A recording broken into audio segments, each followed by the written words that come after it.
اس روشنی کو حاصل نہ کر سکے، اس سے مستفید نہ ہو سکے،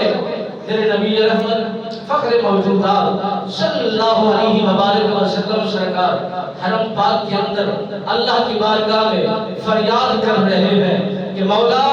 جی اگر تم اسلام کو عزت دینا چاہتا ہے، اسلام کو بلندیت دینا چاہتا ہے، اسلام کو رتبہ و شان عنایت کرنا چاہتا ہے، تو میری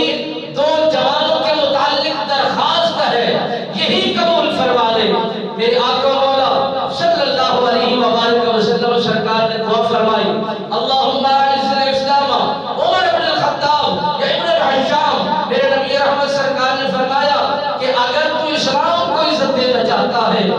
دو میں سے کسی ایک کا انتخاب میری درخواست پر ضرور قبول فرما لے۔ نبی رحمت سرکار نے جب اللہ کی بارگاہ بے کس بنا کے اندر عرض و گزار کی، درخواست پیش کی، ادھر منصوبہ طے پا رہا ہے کہ کون نبی رحمت سرکار کو معاذ اللہ قتل کرے گا، کون جرأت رکھتا ہے مد مقابل جا کر آواز کو بلند کرے گا، اپنی تلوار کو لہرائے گا، آمنا سامنا کرے گا، ڈٹ کر مقابلہ کرے گا۔ کسی کے اندر یہ جرأت نہیں تھی، کسی کے اندر یہ پاور نہیں تھی کہ کوئی اظہار کر سکتا، مگر اس وقت حضرت عمر بن خطاب رضی اللہ تعالیٰ عنہ سرکار نے اپنی تلوار کو لہرایا، عرض کی کہ اے سردارو، اے قبیلے کے رہبرو، یہ کام کرنے کی جرأت میں رکھتا ہوں، یہ کام کرنے کی ہمت میں عمر رکھتا ہوں، میں یہ کر دکھاتا ہوں۔ ادھر منصوبہ طے پا رہا ہے، ادھر دعائیں قبول ہو رہی ہیں۔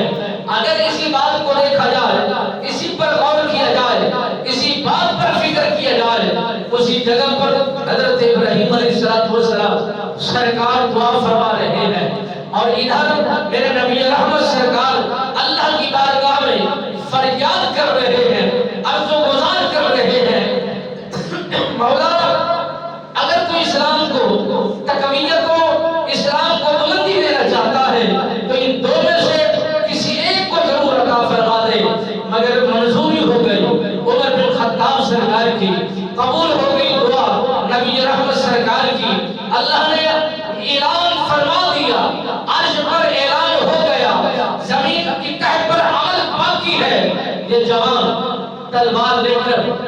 گردن کا ارادہ رکھتا ہے، ابھی سر لینے کے لیے جا رہا ہے۔ میرے نبی سرکار کی طرف متوجہ ہو کر یہ جانا چاہتا ہے کہ نبی سرکار کو میں ان کے چراغ کو معاذ اللہ بجھا دوں، تاکہ یہ چراغ نہیں رہے گا، زمانہ اس سے روشنی کو حاصل نہیں کرے گا، زمانہ ان کی طرف متوجہ نہیں ہوگا، زمانہ ان کی طرف متوجہ ہو کر مستفید نہیں ہوگا۔ میرے آقا مولا صلی اللہ علیہ وآلہ وسلم سرکار کی دعا تھی، کسی اور غلام کی نہیں تھی، کسی ادنا غلام کی نہیں تھی، مجھ جیسے سیاہکار کی نہیں تھی،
یہ آپ